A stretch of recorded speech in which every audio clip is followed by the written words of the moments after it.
Oke, bismillahirrahmanirrahim. Assalamualaikum warahmatullahi wabarakatuh. Perkenalkan, nama saya Muhammad Ramli Listira dengan NRP 2210012, kode asisten NNL05. Di sini saya akan menjelaskan tentang tugas besar pendahuluan tentang simulasi sistem. Simulasi sistem terdiri dari dua kata, yaitu simulasi dan sistem. Oleh karena itu, kita perlu mengetahui apa itu simulasi dan apa itu sistem. Yang pertama, saya akan menjelaskan tentang sistem. Menurut Dahyar pada tahun 2012, sistem adalah seperangkat objek yang bekerja sama atau berinteraksi dan biasanya saling ketergantungan untuk mencapai tujuan yang diinginkan. Komponen-komponen dari suatu sistem diantaranya ada entitas, yaitu objek yang sedang diamati oleh sistem. Yang kedua ada aktivitas, yaitu suatu massa yang mewakili proses suatu entitas. Yang ketiga ada resources, yaitu sumber daya yang digunakan untuk memperoleh suatu entity. Yang keempat ada control, yaitu aturan bagaimana sistem bekerja atau yang bisa kita sebut dengan SOP. Yang kelima ada variabel, yaitu informasi banyaknya karakteristik dari suatu entity. Nah, sistem sendiri diklasifikasikan dalam beberapa hal. Menurut Christopher pada tahun 2004, sistem diklasifikasikan berdasarkan dua hal, yaitu tipe entity dan kondisi entity ketika sistem berakhir. Nah, yang pertama, tipe entity terdiri dari discrete event system, continuous event system, dan combined event system. Discrete event system yaitu suatu event yang terjadi di suatu waktu tertentu dari antar kejadian dalam sistem, tidak terpengaruh oleh jumlah entity yang masuk. Contohnya seperti toko, service center, fasilitas manufaktur, transportation center, ATM. Nah, selanjutnya yang kedua ada continuous event system, yaitu status dari suatu komponen dalam sistem akan berubah secara kontinu seiring perubahan waktu yang terjadi pada prosesnya. Contohnya yaitu kisaran suhu, tinggi badan, terus berat badan, dan hal-hal yang diukur lainnya. Nah, oleh karena itu, continuous ini merupakan skala bilangan yang dapat diukur dan tidak bulat.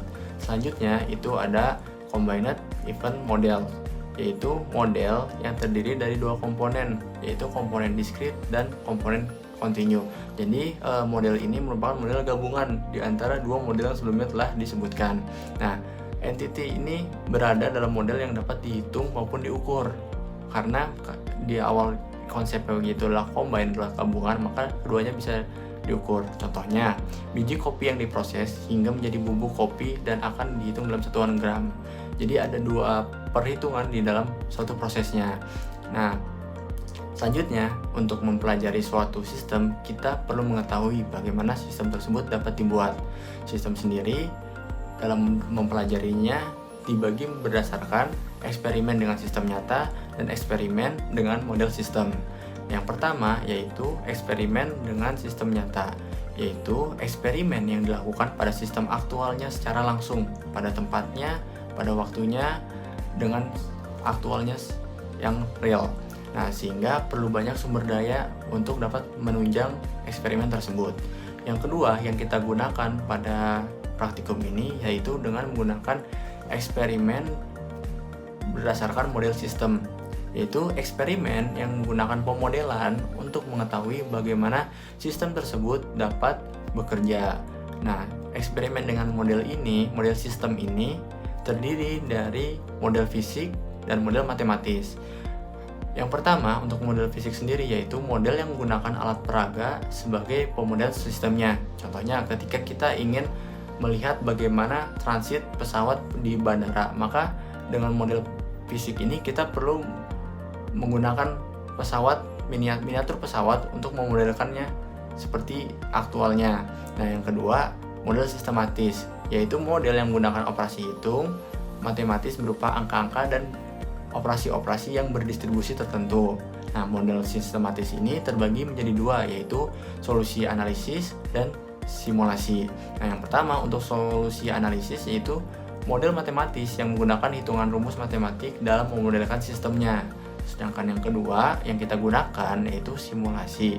Nah, simulasi ini menurut Law and Kelton pada tahun 1991 didefinisikan sebagai sekumpulan metode dan aplikasi untuk menirukan atau merepresentasikan perilaku dari suatu sistem nyata yang biasanya dilakukan pada komputer dengan menggunakan software-software tertentu yang bisa digunakan untuk memodelkan suatu sistem. Selain itu, simulasi juga didefinisikan oleh ilmuwan lainnya seperti Shannon pada tahun 1975 yang ditulis pada bukunya, menjelaskan bahwa simulasi merupakan proses perancangan model dari sistem nyata yang dilanjutkan dengan pelaksanaan eksperimen terhadap model untuk mempelajari perilaku sistem atau evaluasi strategi yang akan digunakan pada sistem tersebut. Nah, sistem dapat digunakan dalam pemodelan simulasi. Nah, kapan kita dapat menggunakan simulasi tersebut? Yaitu simulasi digunakan untuk mempelajari sistem yang kompleks. Kedua, untuk membandingkan rancangan alternatif untuk sistem yang tidak ada.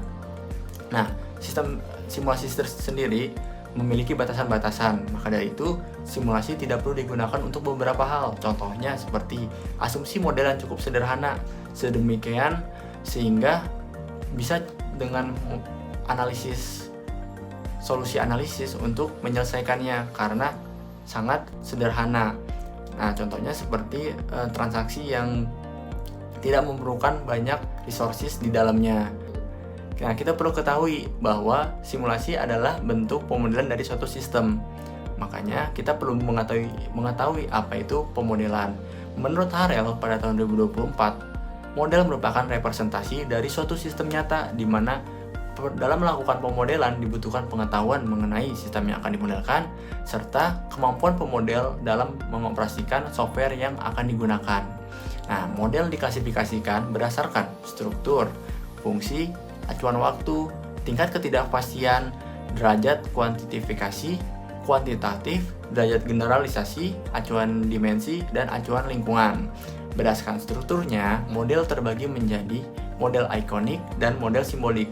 Model ikonik sendiri yaitu model simulasi yang terlihat menyerupai sistem nyata dan sering disebut dengan simulator. Contohnya seperti flight simulator, driving simulator.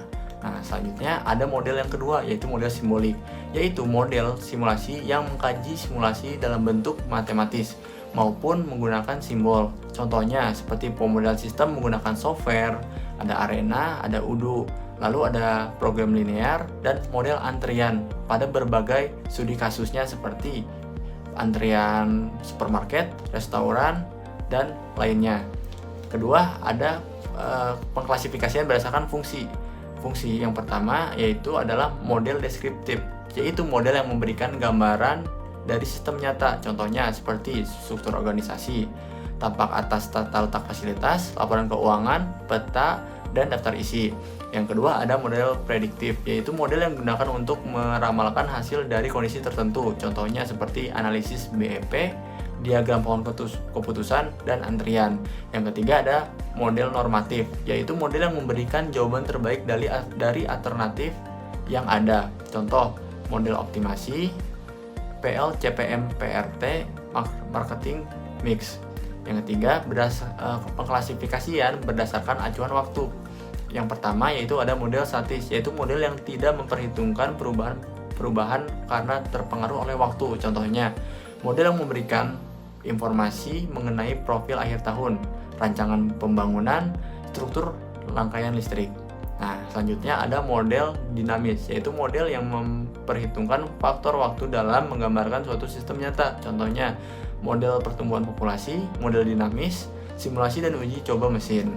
Oke, mungkin sekian pemaparan yang saya bisa sampaikan terkait simulasi sistem. Saya harap pemaparan tersebut dapat dimengerti dan berguna di kemudian hari. Kurang lebihnya mohon maaf. Saya akhiri video ini. Wassalamualaikum warahmatullahi wabarakatuh.